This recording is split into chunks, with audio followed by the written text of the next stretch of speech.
Joining this conversation is Behnam Ben Taleblu, a senior fellow at the Foundation for Defense of Democracies. Thank you so much for joining us, Ben, tonight.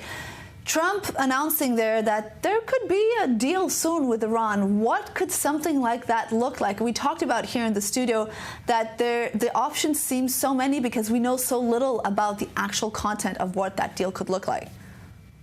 Pleasure to be with you all. Listen, I think that's precisely the way the president wants it, which is a universe of options out there and everyone having to guess what option the president is pursuing. I would say right now, if one does believe a deal is close, the only way a deal could be close is if there is a massive gap between the American public position and the American private position. And we know there's lots of inputs into the American public position, but much more recently, you've had much more high-level support for no enrichment and no reprocessing in Iran, so something closer to dismantlement, or a massive collapse between the Iranian public position and the Iranian private position, which is about retaining this enrichment and retaining full fuel cycle capabilities and really resisting these larger asks of the Trump administration. So unless there is a massive slide from one side, a deal is not going to be close anytime soon.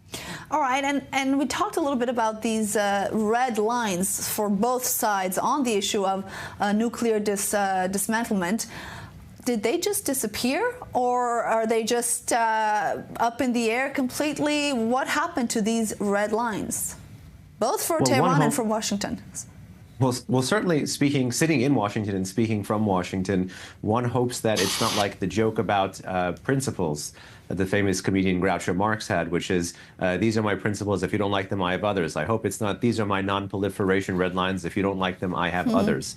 There is, I think, a story originating with The Guardian pushing back, or offering, I should say, a potential other option, which is that you could have a pause in all enrichment of various levels in Iran for a period of time to build confidence, and then resume enrichment after that confidence is built. Listen, something like this, perhaps 10, 15 years ago, could have been possible on elements of the center-right in America, but today, given as how far advanced the Iranian nuclear program is, and given that ask that you just correctly mentioned from Republican lawmakers, both from the House and the Senate, and critically, every single U.S. senator minus Rand Paul, tells me that that proposition, even if it is given, would be dead on arrival when it comes to the U.S. Congress. All right, and just a short answer here. A deal like that between the U.S. and Iran leaves Israel where?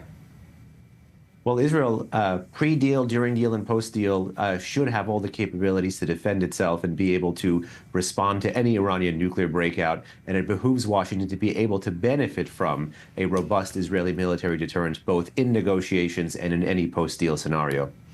All right, Behnam Ben Taleblu, thank you very much for your input. Thank you.